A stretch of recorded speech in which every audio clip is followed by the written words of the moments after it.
Hello every one. കാലാവസ്ഥ മാറ്റങ്ങൾ വന്ന് തുടങ്ങി, മഴക്കാലമായി. അത്യാവശ്യം ഇടിയും മിന്നലും നന്നായിട്ടുണ്ട്. ഇടി മിന്നൽ കൊണ്ടുണ്ടാകുന്ന മരണങ്ങളും റീസെൻ്റ്ലി ഒരുപാട് റിപ്പോർട്ട് ചെയ്യപ്പെട്ടിട്ടുണ്ട്. അപ്പോൾ എന്തെല്ലാം പ്രിക്വേഷൻസ് ആണ് ഇടിമിന്നൽ കാലത്ത് നമ്മൾ എടുക്കേണ്ടത് എന്നതിനെ പറ്റിയിട്ടാണ് ഞാനിന്ന് സംസാരിക്കാൻ പോകുന്നത്. അപ്പോൾ ആദ്യമായിട്ട് ശ്രദ്ധിക്കേണ്ട കാര്യം കാലാവസ്ഥ മാറ്റങ്ങൾ നമ്മൾ ന്യൂസിലൊക്കെ വരുമ്പോൾ യെല്ലോ അലേർട്ട്, റെഡ് അലേർട്ട് എന്ന് പറഞ്ഞിട്ടൊക്കെ വരുമ്പോൾ അത് അവഗണിക്കാതിരിക്കുക എന്നുള്ളതാണ് ഫസ്റ്റ് നമ്മൾ ചെയ്യേണ്ടത്. അപ്പോൾ അതിനനുസരിച്ച് വേണം നമ്മുടെ യാത്രകളും പുറത്തേക്ക് പോകുന്നതൊക്കെ തീരുമാനിക്കാൻ വേണ്ടിയിട്ട്. ഇനി നമ്മൾ സാധാരണ പറയുന്നത് പോലെ ഒരു വീടിൻ്റെ ഉള്ളിൽ ഇരിക്കുന്നതാണോ പുറത്ത് നിൽക്കുന്നതാണോ ഏറ്റവും സേഫ് ആയിട്ടുണ്ടാകുക എന്നുള്ളത്. വീടിന് പുറത്തിറങ്ങി തുറസായ സ്ഥലങ്ങളിൽ നിൽക്കുമ്പോൾ ഇടിമിന്നലേൽക്കാനുള്ള സാധ്യതകൾ വളരെ കൂടുതലാണ് വെൻ കമ്പയർഡ് ടു വീടിൻ്റെ ഉള്ളിൽ നിൽക്കുമ്പോൾ.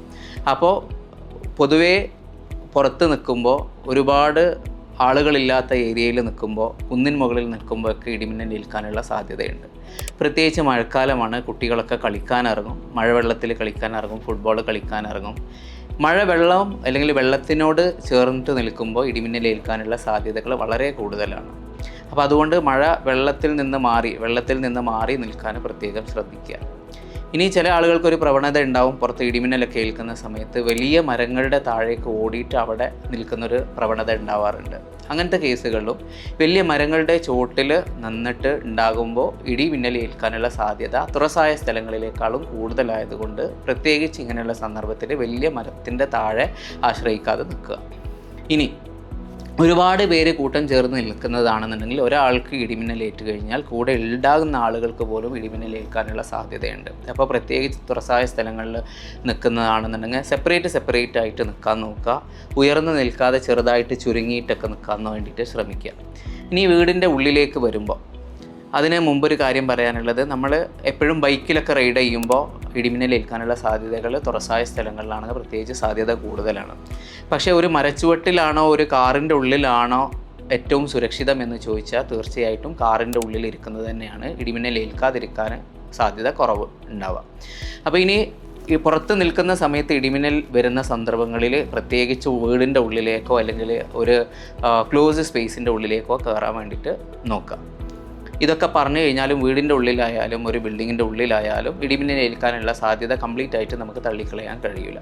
അങ്ങനെയുള്ള സന്ദർഭങ്ങളിൽ പ്രത്യേകിച്ച് വീട്ടിലുള്ള സ്ത്രീകൾ വെള്ളത്തോടനുബന്ധിച്ചിട്ടുള്ള ജോലി, പ്രത്യേകിച്ച് വാഷിംഗ് മെഷീൻ ഉപയോഗിക്കുന്നതോ അല്ലെങ്കിൽ ഇതുപോലുള്ള ഫ്രിഡ്ജ്, വാഷിംഗ് മെഷീൻ, ഗ്രൈൻഡർ അങ്ങനത്തെ സാധനങ്ങളിൽ നിന്നൊക്കെ മാറി നിൽക്കാൻ വേണ്ടിയിട്ട്, പ്രത്യേകിച്ച് കുളിക്കുന്നതും സ്വിമ്മിംഗ് പൂൾ യൂസ് ചെയ്യുന്നതിനൊക്കെ ഒന്ന് വിട്ട് നിൽക്കുന്നത് എപ്പോഴും നന്നായിരിക്കും.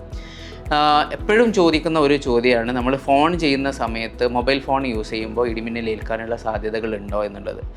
അത് പ്രത്യേകിച്ച് ഫോൺ യൂസ് ചെയ്യുന്നത് കൊണ്ട് ഇടിമിന്നലേൽക്കാനുള്ള സാധ്യത കൂടുന്നില്ല എന്നുള്ളതാണ്. പക്ഷേ വയറുള്ള ഫോണുകൾ, ലാൻഡ് ലൈൻ ഫോണുകൾ യൂസ് ചെയ്യുമ്പോൾ ഇടിമിന്നലേൽക്കാനുള്ള സാധ്യത വളരെ വളരെ കൂടുതലാണ്. ഇതുപോലെ തന്നെയാണ് പല ആളുകളും രാത്രിയിൽ ഫോൺ ചാർജ് ചെയ്ത് വെക്കുന്ന സമയത്ത് നമ്മുടെ തലയണയുടെ സൈഡിൽ ഫോൺ ചാർജ് ചെയ്ത് വെച്ച് കിടക്കുന്ന പ്രവണത ഉണ്ട്.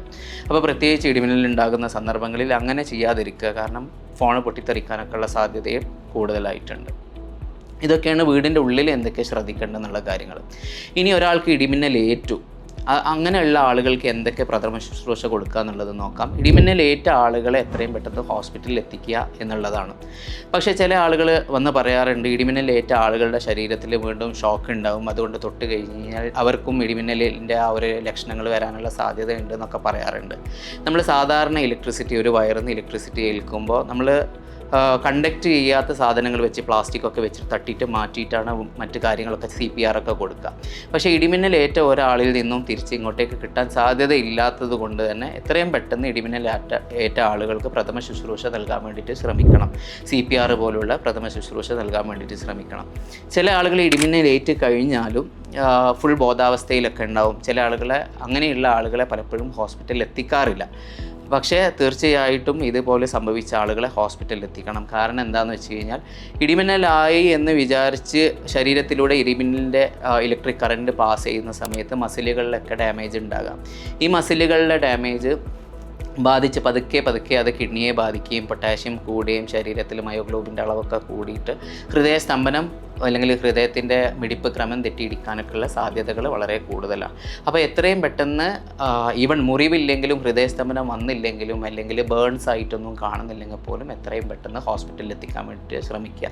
അപ്പോൾ ഈ ഒരു കാലവർഷക്കെടുതി ഇടിമിന്നലൊന്നും ഏൽക്കാതെ അതിനുള്ള പ്രിക്കോഷൻ എടുത്തിട്ട് നമുക്ക് മുന്നോട്ട് പോകാം.